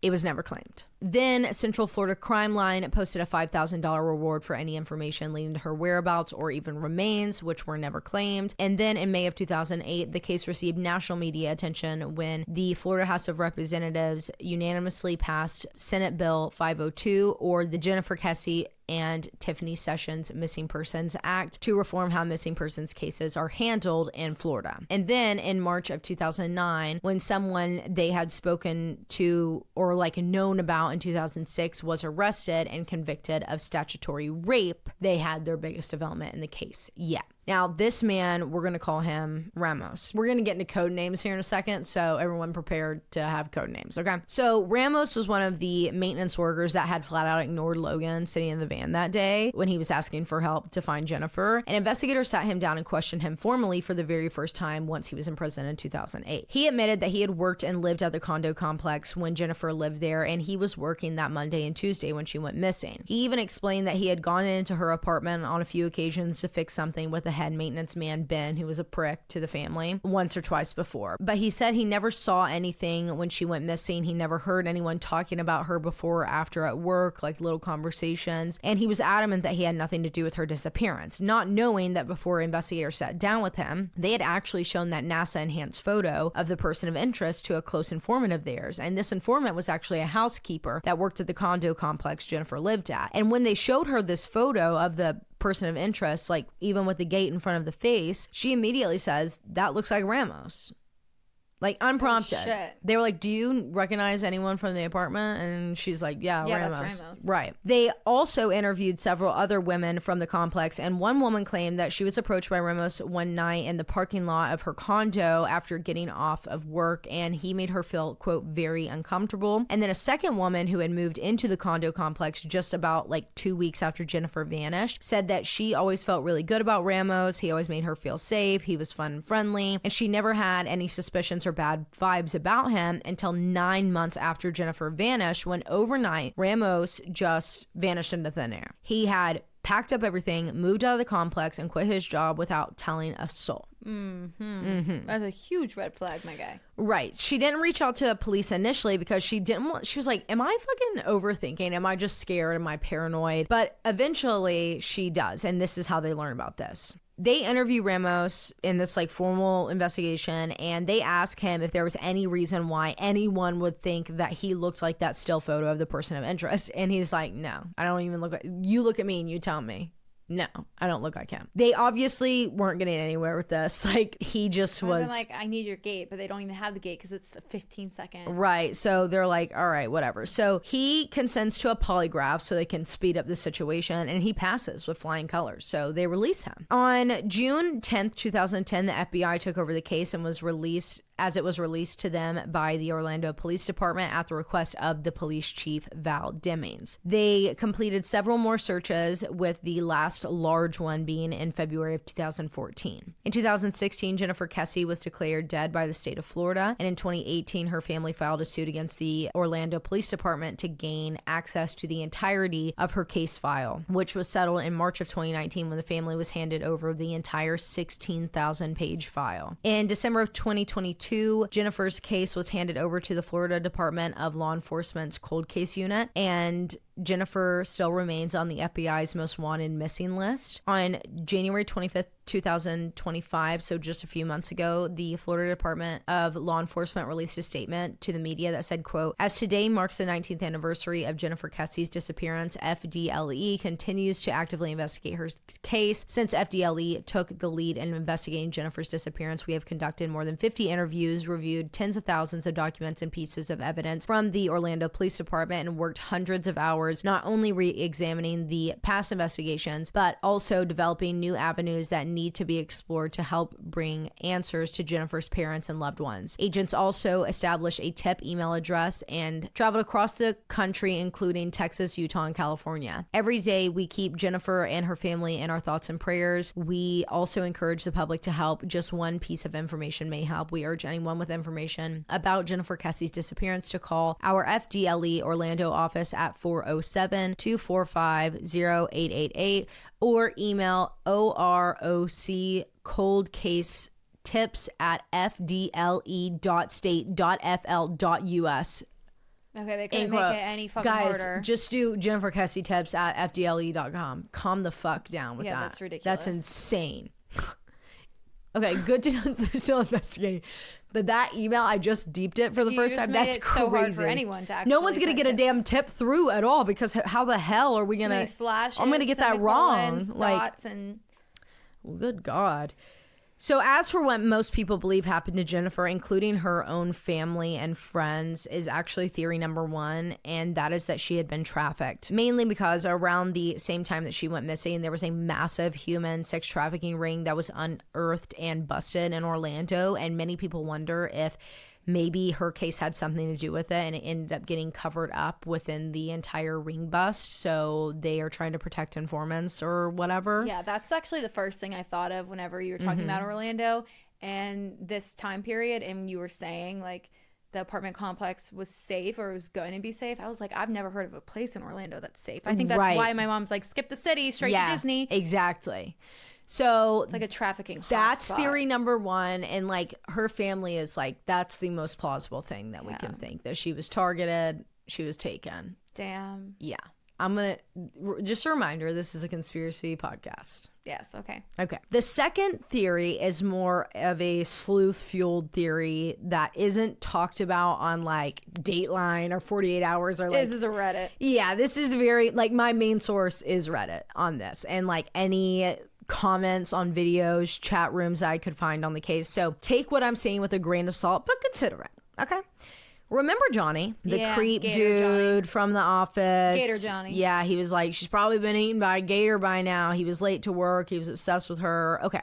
So that Monday morning that Jennifer drove from Fort Lauderdale early in the morning to get to work on the 23rd, another coworker who we are going to refer to as A, code name. Okay.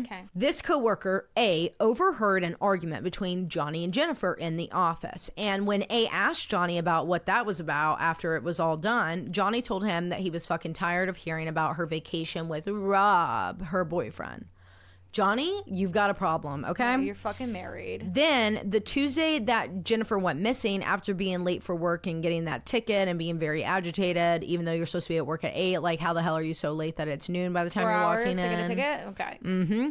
Well, that day, he walks in and he tells A, he's like, I need you to drive me to the new office. There's like another branch that had opened across town. I have this like last minute impromptu meeting. I need you to drive me so I can prepare in the car. Did you not just drive here? Yeah, I'm confused. What the fuck? A agrees, and they go over to the Lake Eleanor office where Johnny told him to meet him in the cafeteria in 30 minutes as they were walking through security. So he was like already saying goodbye to A as he was walking through, and he was like, meet me in the cafeteria in 30. Okay, I just drove you over here, now you're just like whisking me off somewhere. What the hell? Turns out that at the other side of security, like Johnny went first and then A went behind him, was this woman standing there who we're going to call L. She was the branch manager for that office. She meets Johnny at the very like end of security, and immediately the two start walking and talking straight to her office, not turning around, nothing. It was actually on the drive back to their office after this impromptu meeting with L that Johnny made that comment about Jennifer being eaten by the gator. And it was A that went and told like everyone in the office, and they decided to call the police. And A actually had to be the one to report it because he was the one that it was said to. So A reports this, and then he claims that after reporting this, he was being harassed and bullied by Johnny to the point that he could not take it anymore. So he goes to the like higher ups at the company and it's like, Johnny's fucking bullying me because I reported him for what he said, which like wouldn't any normal person, just to get fired. Oh. After 8 years of working for this company. You know, so at first I was like, okay, finance company, like BB&T building, da da da da. No, now we're saying, so there's security, there's a cafeteria. This is a huge corporation. This is a huge business. Exactly. You know something wrong. They know the people. Exactly. Something's going on. So at first, everyone in the company, like when A started telling all of this, like, no, let me tell you about what happened that day. I think something has to do with Johnny. Like, I'm not lying. Everyone thought like you just have a vendetta against Johnny. So they would not listen to him until 2015, when a Central Florida businessman was arrested and sentenced to 9 years in federal prison for bank fraud conspiracy and ordered to forfeit more than $44 million. Johnny. What? No, not Johnny. This gets even crazier. This was investigated by the U.S. Immigrations and Customs Enforcement, Homeland Security Investigations, the Internal Revenue Service, the U.S. Secret Service, and the St. Cloud IRS USSS Federal Financial Crimes Task Force, who found out that between 2005 and 2008, this man that we're talking about had obtained 20 commercial and residential loans and lines of credit from federally insured financial institutions that totaled over $44 million. And this guy was Pedro B. Turns out one of his business partners that was also being investigated alongside of him was L, the branch manager at the other location that A drove Johnny to have that meeting with. Oh, leading shit. many people to wonder if Jennifer had uncovered something in the finances of the company and was attacked to silence her. Maybe that's what that 11 a.m. big meeting was about. Maybe she was going to tell her higher ups what she had found. She was a finance girl for them. Yeah. Maybe she found that they had been washing money through the company and was going to tell the higher ups in that big fucking meeting that she missed. And maybe Johnny showed up there, not because he's guilty, but because he knew that Jennifer had beef with Elle, and that what Jennifer, and so he shows up there that day and is like, no, dude, I think Johnny was working with Elle. I think Johnny was also in on this big scam and was washing money. Yeah, but for him to love her, be so obsessed, I don't know. Gotta love money more, I guess. Yeah. I mean, that's going to federal prison. Yeah. Damn. Yeah. That's fucking tea. And then when you said he was running late, he needed an alibi. Yeah. Noon doesn't make sense, no matter how you spend it. You're supposed to be at work at 8. This is like a corporation. That was you seeing a fucking cop and being like, let me, Or maybe he had done something with her that morning, attacked her, or knew, like, had to make sure that the hit was performed. And the fact that the dogs alerted on the other side of the staircase towards the pond, like, I'm sure they swept the pond. Yeah, they did. They'd used divers to check the pond. And nothing. No trace of her. This is like an expert hit. Yeah, that's crazy. Yeah. Well, so either million is a lot to loan out, which means you got a lot of extra money. I really do believe that she was either sex trafficked or she was like hit. Yeah. Because that's the only, like, no, I don't think this was professional. Like, yeah, I don't think it was just like a local Joe Schmo. No, this is professional. The maintenance man, maybe, possibly, if involved with trafficking. Right. But this is trained shit. This is not like... That's such a shame. Yeah. And it like is so sad too to know and that. like the fact that that's not being reported on. No, talk about it. Right. You don't have to say anything, just state the facts and the public. Well, this person's actually tied back to this case because of this, this, and this. And I get that it's like hearsay whether A drove them, but like when the police heard that, did they not immediately go to that apartment? I mean, to that not condo, the office building and pull the tapes? Right. Did anyone go figure out like what Jennifer might have or might have not found? They never found her phone. They took the battery out. Yeah. Her briefcase, anything that she would have had with her for that meeting was gone. Travis's phone. Yep. Didn't mail it. No. Everything was gone. Damn. Except the pepper spray. Mm-hmm. Yeah, I have no idea. I wish people would report on that though. Me too. Like we can come up with our own conclusions. You don't have to conspire. That's crazy though. Yeah, that's crazy. Yeah. That sounds more like a hit to me. But Orlando is known for trafficking. Right. And like what are they doing? And the maintenance men were being fucking weird. Whether maybe they saw something. Yeah. And maybe they're like, we're just not saying anything. We're not going to say anything. We're going to protect ourselves. We knew. Yeah. And because if it's human trafficking, if they speak, they're going to get hit. Yeah. But that big business thing, that to me is really weird. Like the things with Johnny are just too convenient. Mm-hmm. You know, like why did he need A to drive him to that meeting? What's wrong with your car? Right. What's like, in you your just car? got a ticket. So like clearly you have your car with you. Right. Unless did your car get towed? Like did they take your car away? Oh, maybe he had like her phone and stuff in the car still. So he's like, I need you to drive me. Yeah. And then was going to dispose of it later. Yeah. That's fucking crazy. Yeah.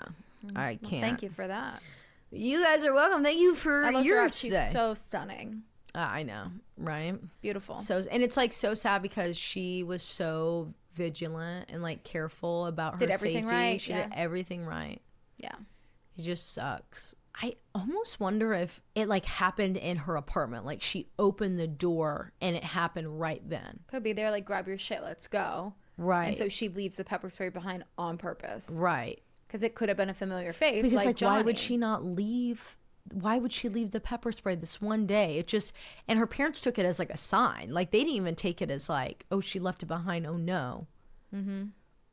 Something's just weird about that case. But vanished without a fucking trace, literally. Yeah. Like these cases, like they fuck me in the head. Bryce Pizza, mm-hmm. they blow my mind. It's like how there's nothing. There's just nothing. No trace at all of them anywhere. Some people wonder if she ran away and like shaved her hair, which is why it was dark. Wasn't she a blonde? Right, but like she could have dyed it. So but I'm like, she wouldn't set up her hot tools the way that she did, like because everyone's like, she had everything that she needed to go run away. Yeah, but like you don't have access to your bank accounts. The fuck, like no, you don't. Yeah, and she just wouldn't run away. That makes no sense. She's 24. Yeah, no, I'm not with that. No. Anyways, that is my case, guys. Thank you. Round of applause, everybody. We made it through. Oh, God. You think of any goals you got for Q2? No. I didn't think about it once. I was trying to think if there was something I wanted to tell you that I thought of last night, but I can't remember. I had gnocchi last night. I don't know what that is. Gnocchi. Ganuki. Oh, gnocchi. Yeah. That's how I say it. Gnocchi. Gnocchi. Gnocchi. Yeah, so I had gnocchi last night, and it was good. I actually have some from Trader Joe's that I could cook up. Logan did it with like in an eggplant bake, and it was pretty damn good. I was like, damn, that was delish. He went to the grocery store, and I'm hoping that he got stuff for steak Caesar salads, because if you're on my Patreon, you think it's the only thing I fucking eat because it's in all my vlogs. Steak Caesar salad. It's just me. I know, having my a steak grocery Caesar. store run is going to be tomorrow. I'm not doing that. I was not doing that yesterday. Wait, I'm so proud of myself on Sunday, because Sundays I stress. Mm-hmm. I really stress. I don't take a second, and I'm like, laundry needs to be done. Floors need to be vacuumed. We got to start notes. I got to do so. I have to be doing something on Sundays. It's like reset day. I fought through it, bitch. Good. I was like, fuck that laundry. Now I'm like, oh my God, my scrubs are dirty. Shit. So yeah, we'll get that done. You'll get that done. I have clean scrubs. It's just not my favorite pairs. And I only go through 5 pairs a week. So I wear the same favorite ones. Just over and over again. Just over and swap them through. I really deep cleaned the front of the house. Back of the house is and upstairs of the house is always neglected. Yeah. By the time I get to them bitches, I'm over it. Yeah, same. I'm done. But I was watching like a lot of cleaning talk videos this weekend to get me in the mood. Motivated. Hey, FYI, TikTok's gone. Yeah, TikTok's about to leave apparently on the 5th, right? So we're gonna crash out. We'll see what happens. We'll keep you guys updated in the loop of it all. Hope you enjoyed that little peek into Patreon. You can go there to patreon.com/grieves and get yourself a little membership over there. Little bit of bestie OG moment. I said edgy poke. I'm gonna say OG pick me. Little bit of OG pick me in my life. A little bit of big money bitches, that's right. That's right. All right, guys. We're done. Love you to pieces. Love you. Bye-bye. Goodbye.